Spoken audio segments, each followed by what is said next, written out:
Hello, Formula One fans, and welcome back to the Lap Down podcast with myself, Dan, and my esteemed Australian co-host, Alex. Good day. How are you, sir? So good, because we've had actual Formula One racing where someone else won, and I tweeted it at the time, but it is so much more fun when someone else wins. Absolutely. No, I completely agree. And I've kind of picked out a few, just a few little lyrics out of the Miami song by Will Smith that I think Lando might have been getting up to here. Okay. Firstly, Jig It Out. I reckon there might have been a bit of that going on in there. South Beach, bring in the heat. Every time the ladies pass, they be like, "Hi, Will." I reckon Lando might have I don't know, might have caught a few eyes whilst he was in Miami. What else have we got going on? The type of town I could spend a few days in. But yeah, they changed the flight. Yeah, exactly.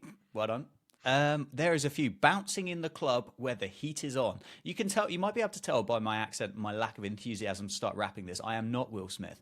However, I'm providing you with a garnish. Yes, a little bit of extra seasoning on the top there. Yeah, you're welcome. I'm done. Happy days. I asked for the top of the pod here. Because I'm doing this on behalf of both of us, and I'm going to say on behalf of the wider community, I think we all owe Miami a little bit of an apology. Well, not as a circuit, as a Grand Prix weekend. I think the circuit still has some things, but we won't go into that. But everyone had sort of written off Miami, I think, going into the weekend. Oh, it's a sprint. Oh, it's a fake marina. Oh, it's in a car park. Rah, rah, rah. That's the weekend of the season so far. And I think we all just need to say, you know what? Miami, FL, my bad. We should have, my apologies. We were unfamiliar with your game.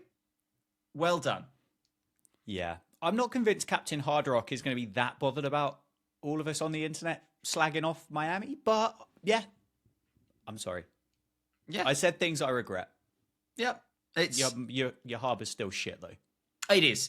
Yes. Very much so. And the cabanas with like the $480 tacos or something like that, which I think people forget with that as well. The people that are in those cabanas don't look at the prices on menus, and we might as well not have the prices on menus. So that doesn't matter. That's opportunistic in the best way, because let's eat the rich. But yeah, let's look past that. But yeah, I mean, that was just a banger of a weekend sort of start to finish, really. Yeah.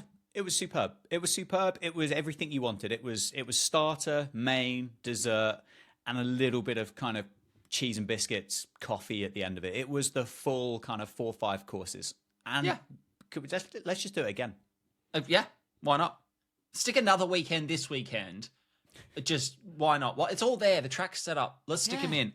But I think we knew we were off. Like we had a good thing coming when within 10 minutes of the start of the weekend, Charles Leclerc is acting out Austin Powers, trying to do an 18-point turn through the end of the little wibbity-bibbity chicane. And I think we all went, okay, it's going to be one of them weekends, is it? Gotcha. There's life. There's life in this. And yeah, honestly, as a Formula One fan, I couldn't be much happier right now on the back of a race weekend compared to what we have had throughout the start of the season. And and plus as well, like you get silly little moments where like Max just like runs through a bollard, just and then just kind of chat shit about it afterwards. Yeah, he was on one this weekend, wasn't he, Max? Like, so a lot of his press work, he's loose. He's already reached that stage of the season where he knows he's won the lot, so it doesn't matter, and he's just phoning it in now in the best way possible. But yeah, I mean, the bloke was running like 6 seconds clear at the front or something, and still managed to hit the bollard like I would in F123. Like That's just classic. But yeah, I mean, what I'll say again, and I think we've been relatively pro sprint on this pod in the past, not necessarily thinking that it's the world's best thing, but we've said it before, I'm going to say it again here. You cannot tell me that 45 minutes and arguably the 30 minutes of sprint quali before it. Yep. If you are willing to tell me that you are happier watching a free practice session where they do long run fuel testing than that, you're wrong. I don't care. You are incorrect, sir. I got nothing more to add. Yeah, I can't argue it. I think you get 30 minutes, 45 minutes, but then also you get kind of a couple of hours worth of talking points afterwards as well. you get another Ted's notebook. Exactly. Nobody talks about kind of the miles per gallon that the Ferrari managed to extract out of that long run session, or nobody talks about the tread depth level left on the Alpine's tires at the end of that kind of 40 lap session that they've gone and completed. But you do get to talk about what we're going to talk about in a minute. We get to talk about Kevin Magnusson. We get to talk about the various other bits and bobs, and that's. Why would you not like it? Yeah. I can understand why, like, you can't have it every weekend at the moment, because they do need to sort out budgeting and they need to sort out people and all of this. There's a lot of contributing factors, I think, for Formula One to just go, yeah, we're going to have 24 sprints now. Yeah. And then I think it becomes kind of a case of, okay, that's fine, but we do need to have an increased budget here. We need to think about the cost cap. We need to think about staffing. We need to think about so many things. But yeah, when it happens, better than an FP3. Yeah, 100%. I did see some chat around, which I think I'm on board with. One of the things that I like about the sprint weekends is the greater unknown that is brought on by having an hour of testing, not 3 hours of testing or practice. And I would maybe agree with some of the thoughts that maybe that one FP session that we have should be a 90-minuter rather than just having an hour to sort of meet in the middle a little bit, because I think it's nice having cars not be absolutely on rails dialed in. And I think particularly now that they're allowed to change their cars and we've got two Parc Fermes, I think that's even better again, because at least if I've had 90 minutes to play around with things and I went, okay, these two options could work. Let's try option 1 in the sprint. Whoa. Not that one, Lewis. We'll go option 2 now. I think that meets in the middle a little bit, because it is lottery, the one FP session because if you have an issue, if you're Charles Leclerc and you car park it and you lose 25 minutes of running, you've got 15 minutes to dial in, your full setup for 2 races, 2 quali sessions, that you're probably too far on the back foot. Yeah, it's full of jeopardy. I mean, we are having this conversation on the back of a really exciting weekend. I still think that argument of if the sprint is shit, we know that Sunday is going to be pointless, still absolutely exists. And I do think we have got slightly kind of sprint tinted glasses on at the moment. But it does kind of feel like, in comparison to 23, it feels like the sprints that we have been kind of given the desired effect and result and output that Formula One have wanted from them, rather than, as you said, like we had Brazil, didn't we, in 23, and everyone went, wow, it's amazing. But the ones in the build up to Brazil is a bit like, well, what's the point in even watching Sunday now? Whereas the ones that we've had so far in 24, you've got to the end of the sprint, you've gone, well, we know Max is still going to win.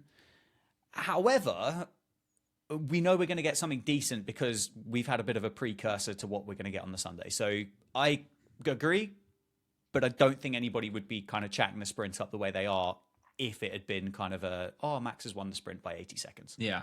I wonder if there's a little bit in that of the new format where they can change the cars now between the sprint segment of the weekend and the race segment of the weekend, that perhaps the teams are setting those cars up slightly better for a sprint rather than having to go into a 19-lap sprint with a car that's designed to do 59 laps. Fair and comment. Is that helping make those 19 laps a little bit stronger?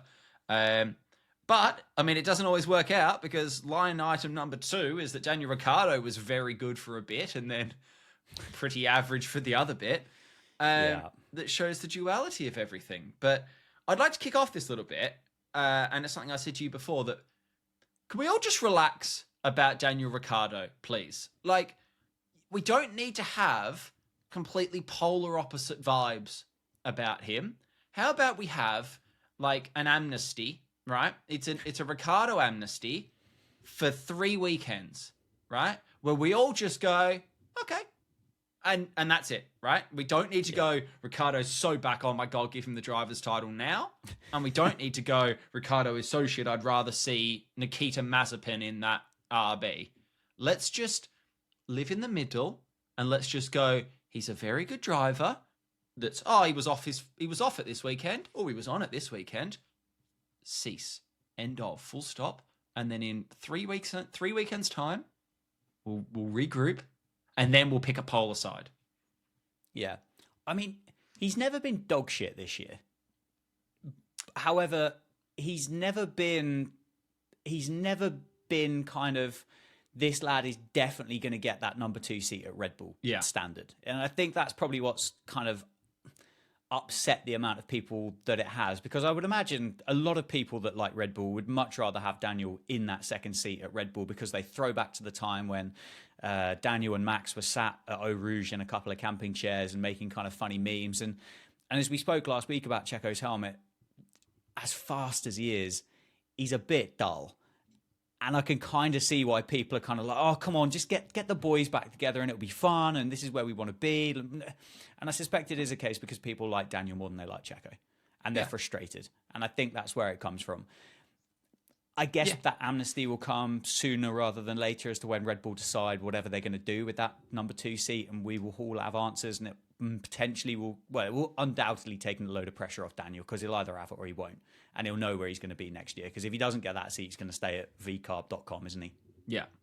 Yeah. I think there's the thing that confuses everything a little bit more with that situation. I think I'm in the camp that he's not going to get a Red Bull. I don't think. I agree.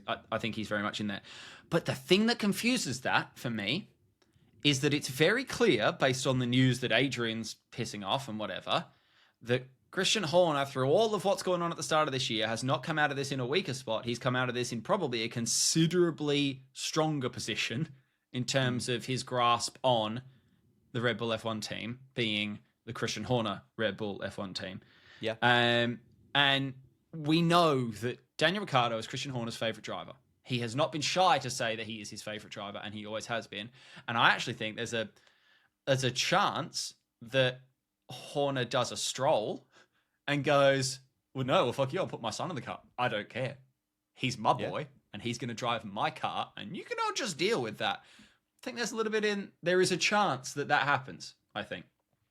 Well, let's not think about kind of a potential PR machine as well.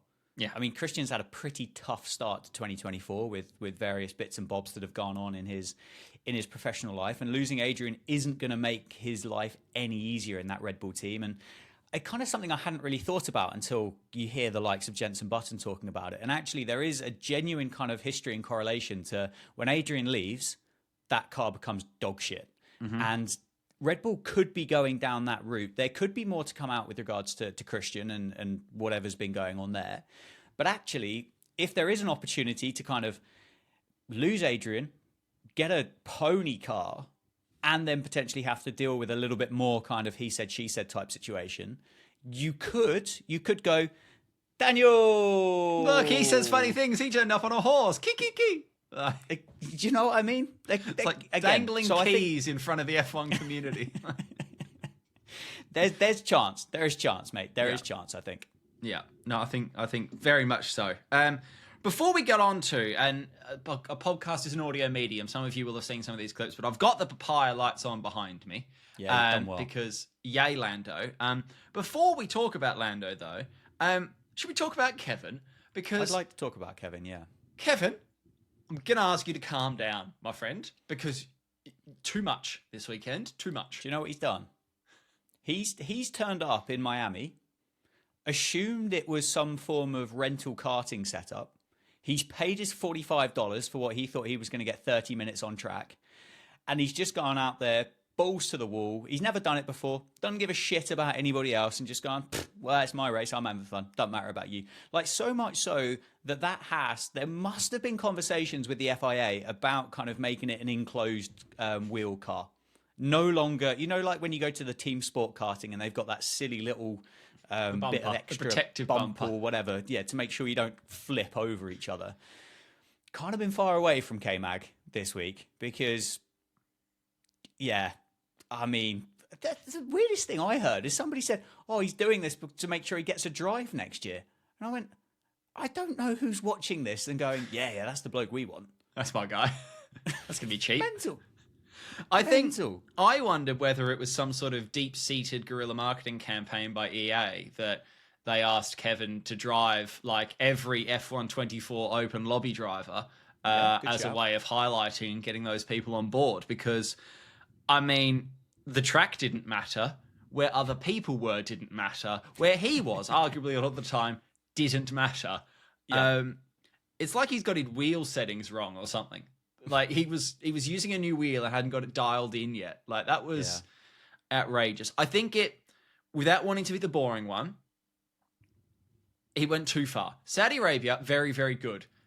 You can talk about the sporting aspect or whatever. He was driving properly and legally. He was driving negatively for the idea of the fastest cars in the world. This weekend, and I know Lewis was laughing about it in his press conference and all this, that, and the other, and ultimately I'm probably not in a position to talk over Lewis Hamilton on these matters, but for the whole idea of bringing the sport into disrepute, he has picked up every single possible penalty that he could that weekend, and that's not good for anyone. I think the bit for me that kind of went over the line, and it wasn't necessarily the bit, because I think there's genuinely a question to say, well, did he endanger himself and Lewis Hamilton at any point? And I don't necessarily know if there's a yes or no answer to that.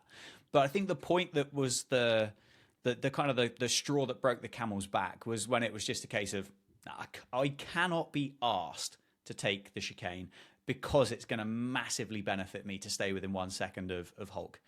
And at that point there, you kind of, if you were a stewarding thing, you would be tempted just to get off the radio and just go, just park it. Okay, mate, you've been disqualified, mate, because I mean this is garbage now.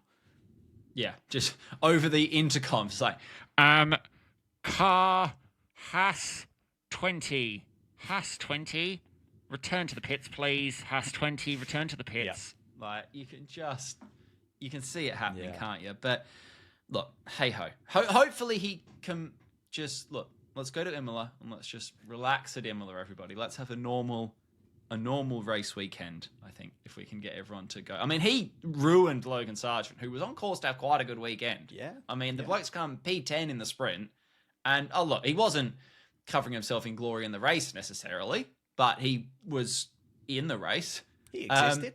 And then Kevin decided that he shouldn't exist anymore. And he was Gonski, which I actually am starting to feel bad for Logan Sargent, because there was all the rumours coming out that is he going to get binned after this weekend and they're going to stick Antonelli in the car. And I know James Vowles has been very vocal that no, that's not true. We've got our boy and whatever.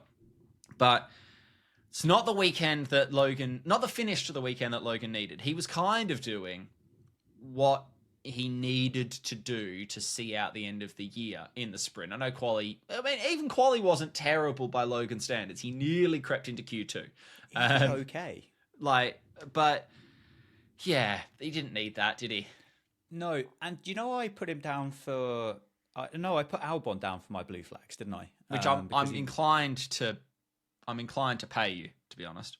Well, if you're not prepared to be paid, could there be an argument to kind of null and void the stake, because the death of Logie Bear in this Grand Prix actually caused or created then therefore arguably what could be the moment of 2024? Yeah, I would say so. I mean, I'm willing to pay out on your blue flag, bearing in mind that Alex Albon finished 76 seconds off the leader in P18 in the race. I know he was P13 in the sprint, but he was 13 behind Stroll and Norris, so that's sort of P15. Yeah, if we're being realistic about things.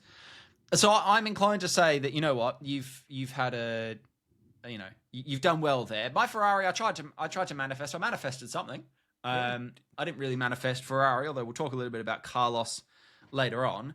But let's have Lando time, shall we? And all of what came with Lando, because yay is about as much as I can sum that up. I was fist pumping in my living room about a bloke that I've never met, who's worth more than everything I'll ever own.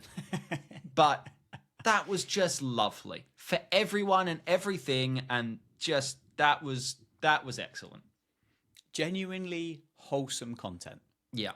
I've already seen the negativity about it was only this because of that, and it only happened because of this, and actually Oscar should have been there because he put all of this other stuff. But actually, for 1 second, shut up and just enjoy things. He was sat there, wasn't he? Like just behind Hulkenberg with the most number of race starts without a race win to his name. And obviously that kind of got kicked further down the road when we knew that Hulk was going to get that drive at Audi. So it was kind of like, okay, well, got a little bit longer, but that's not a record anybody wants to have. And I know he's like 24 now, but he still kind of looks like a child. Mm-hmm. And it's just nice to see somebody that comes across as like a nice person get nice things. Yeah. I think like seeing him... Well, no, first of all, the difference in end of race radio, and I understand that they're bored about it at this point, but well done, Max. Another perfect weekend. Haha. Yeah. Simply lovely, that. Okay, well, yeah. White Q10, position 4, and driving to the grid. Yeah. Compared to...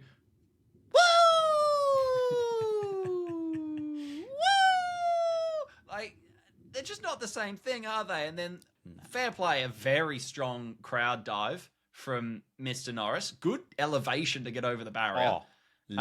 Did well. Good from the team to, get him back up and toss him around. I'm going to say it as well. Good from the, security stewards in that area, because there were a couple of them stood there, as there always are, just to let it happen and just worry about the barrier not falling over, and you just keep your feet out of it. But...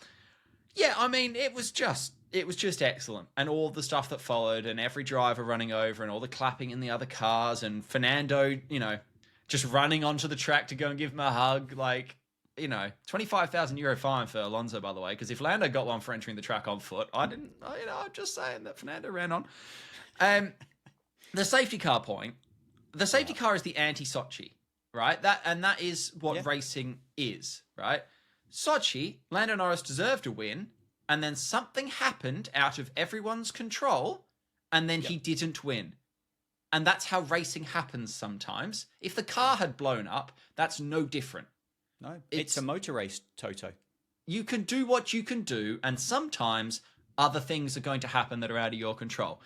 But the whole conspiracy theory that they didn't call the safety car here, and then it picked up Max, and then it went for too long, and he made up time under the safety car, and No, first of all, is no. But the 6, 7, 10 laps that he drove in the build-up to that safety car, where he was reeling them boys in by 0.8 a lap, consistently, banging in fastest laps on old mediums against new hards, and just going and going and going, put him into the position to benefit from the safety car. And there you go, that happens. Job done. It's not like the safety car has never existed before. Yeah, and historically, I think we have a lot of safety cars at Miami, don't we? It's a very safety car heavy track. Exactly. It's not like they've let half the field unlap themselves and half the field have to stay where they are for the first time in the sport's history. Yeah. Like this is a known quantity. And as you said, he's driven really well pre-safety car. He's then gapped the fastest man in the world by 7 seconds post-safety car.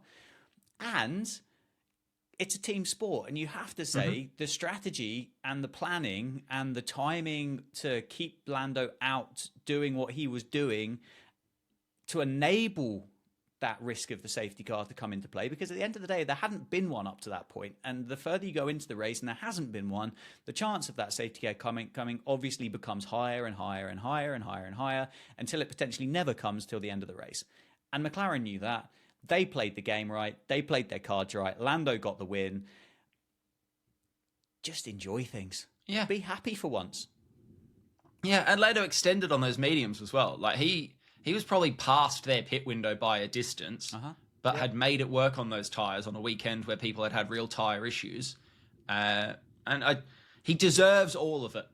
And he's been driving really well. He had a wonderful sprint quali, should have had a wonderful sprint quali, I should say. It didn't necessarily work out like that in the softs, but I don't see how anyone can dislike anything that we saw. When you've got Fred Vasseur in a McLaren hat that's been put on him by another team principal and everyone's having a great time, what was Fred even doing there? And I ask that in a good way. He's got stuff to be doing. He runs Ferrari, who have just finished 3 and 5 or something in the race. But he's thought, no, this is nice. I'm going to go and stand off to the side in a group of photographers and fans and whatever and enjoy this moment. Hat. and then got tossed a McLaren hat by Zach Brown. Yeah. But he'd taken champagne. I don't know if people have seen like the Ted's Notebook. Like, that's not, Fred happened to be walking past and stopped for a second. He went, I'm going to take a bottle of champagne and I'm going to go and watch this moment. This will be funny. I'm going to get involved and spray it. Like, I would like to go for a beer with Fred Vasseur.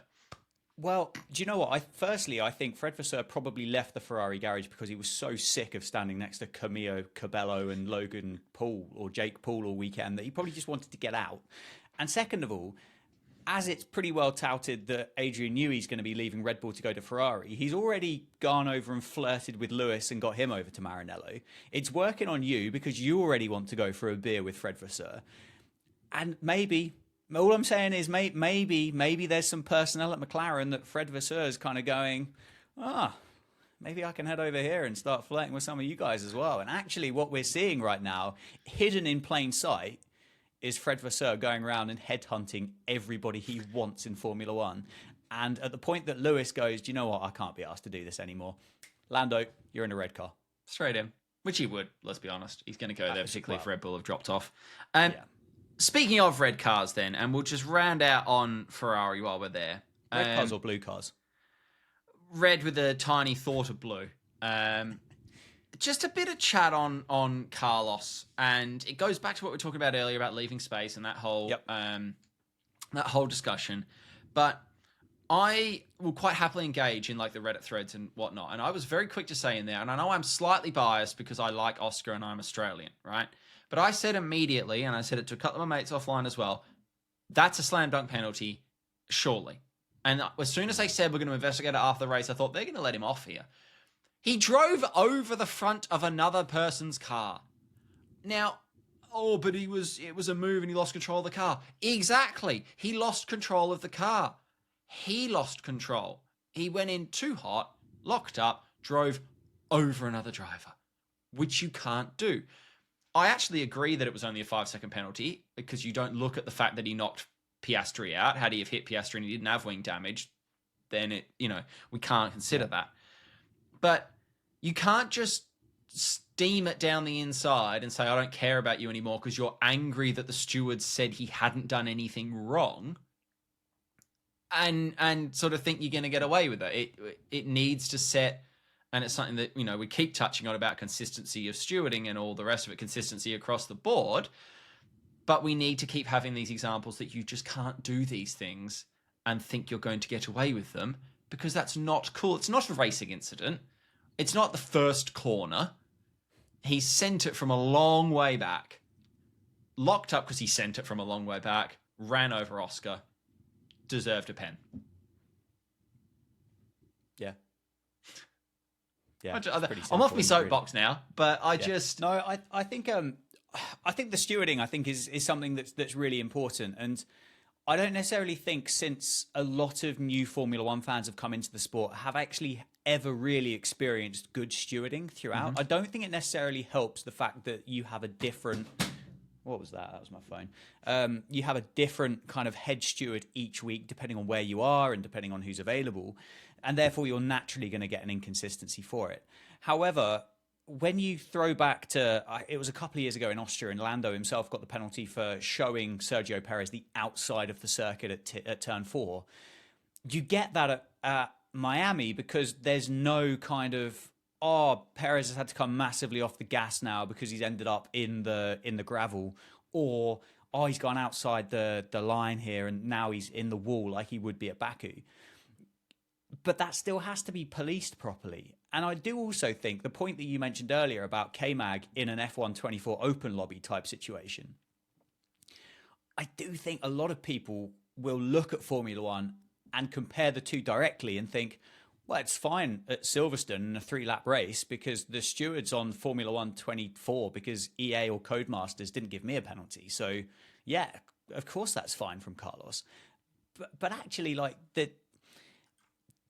I don't necessarily think a lot of people understand the racecraft side of things when it comes to watching the sport at the moment. And I don't necessarily think that's anybody's fault because I don't think they've been given an opportunity to actually understand it because so much goes unpunished that you're never going to know what's right or wrong anyway. But then you get the opposite, don't you? Where you get the people go, just let him race. just like let them get on with it. They'll work it out. It's like, but they're going at 280 kilometers an hour or 300 kilometers an hour, whatever it is. Like, you can't let them push the limit until they find the limit, because that limit could be very catastrophic. So you need to reel them in, don't you? Yeah, but it's let them race until it doesn't suit the narrative because it goes against the driver that I like. Yeah. Because let them race, to me, says, well, why the fuck would you put that stupid little chicane in there and just let them straight line it anyway? What's the point? What's the point in creating track in a circuit just to have an open car park with a start-finish line on it, and whoever can do the most number of laps around the cone on the inside of it wins after 2 hours? What you're describing now is NASCAR. Yeah, no, essentially. But that's kind of what we're talking about, though, isn't it? It's kind of like, well, just let them race. So we'll let them bump into each other at 200 mile an hour because we'll let them race. But I'd argue and say that's not racing, that's crashing. Why do we have a white line on the outside of a circuit? Because let them race means straight line whatever you want and extend where you want and cut whatever corners you want. Let them race kind of means, why slow down for a virtual safety car? Mm-hmm. Just get on with it. But it's kind of like, well, let them race, but we'll let them race until I decide that I'm not prepared to let them race anymore because it kind of doesn't suit. And everybody's tolerance is going to be different, isn't it? Yeah. What I will say, just to finish up as well, and this is slightly off topic of what we've discussed there, because I think we've put a nice full stop on it. And this might be my ignorance, and it might not be a new rule, and I might just have never clocked it before, or it might be a new rule. The fact that any double waved yellow during a quali hot lap now invalidates that lap, regardless of where you were on the circuit. Your lap time is deleted in the same way it would be for track limits, which I really like. And it was explained nicely on the broadcast by Crofty that it's about, and this is why I wonder whether it's a new thing, but someone will no doubt go, it's been like that for 50 years, you idiot. But it takes away the ambiguity, because double wave yellows is slow down and prepare to stop. It's not reach this speed. It's not be slowed this far in front of the flag post or whatever. So it takes away all the ambiguity in a quali situation where they're trying to find every thousandth. I like, and people will get screwed by it, and I will get annoyed by it when it screws over Danny Rick when he was going to be on pole or whatever. Unlikely, but carry on. That is a good rule. Like, just put it black and white. If double yellows come out, it's about safety. Nothing else. The sport stops for a minute because obviously something has happened where there could be danger. Stop. Doesn't matter. Unlucky. Go again. And I just, fair play. That, just to put a positive note on some stewarding and the FIA and laws and whatever, that's a goodie. That one for me, that's a goodie. It's an extension of the VSC thing, isn't it? It takes away, as you said, it takes away that ambiguity. You don't get to the end of it and go, oh, how the bloody hell's that person gapped this guy by 3 seconds? Oh, that's right, because under double wave yellows, he was driving at 65 mile an hour instead of 55 mile an hour. And as you said, nobody knows what the correct speed is, and it just makes a lot of sense. And as you said, somebody is going to get screwed for it. Yeah. But again, like the safety car thing for Lando Norris winning, that happens sometimes. And that's unfortunate. But it happens. Sometimes it gets windy when you play cricket, and that changes the situation, and that happens. That's sport. But anyway, we've got a week off now, and then we're going to the Emilia-Romagna Grand Prix. We didn't get one last year, did we? Because it was all underwater. Yeah, we didn't. Yeah. I think usually decent enough racing there, because there's a few points on that track where you can make some stuff happen, and it's a proper racetrack. So yeah, it's a great track. We just need Greta Thunberg to go around making sure that it doesn't rain as much. Yeah. If you could, please. And in the UK. If we could get the sun out in the UK as well, that'd be lovely. Yeah, don't be greedy. Yeah, well, no. There's only so much I can ask for. Yeah. Marvellous. Well, hey, if you want to get involved with the show, you can follow us pretty much everywhere at LapdownPod. YouTube, X, Twitter, that's the same thing. TikTok, Instagram, all those places. You can go and follow Dan Jads at... There it is. You've done it. Is it Dan Jads _? Is that you? Yeah, there's an underscore at the end, but I can't believe there's too many Jadses about. So I reckon when you put that bit in, it probably narrows the search down quite a bit. It's going to find you. And then you can also email lapdownpod@gmail.com if you've got any questions or thoughts that you would like to share with us, and we can discuss them coming up.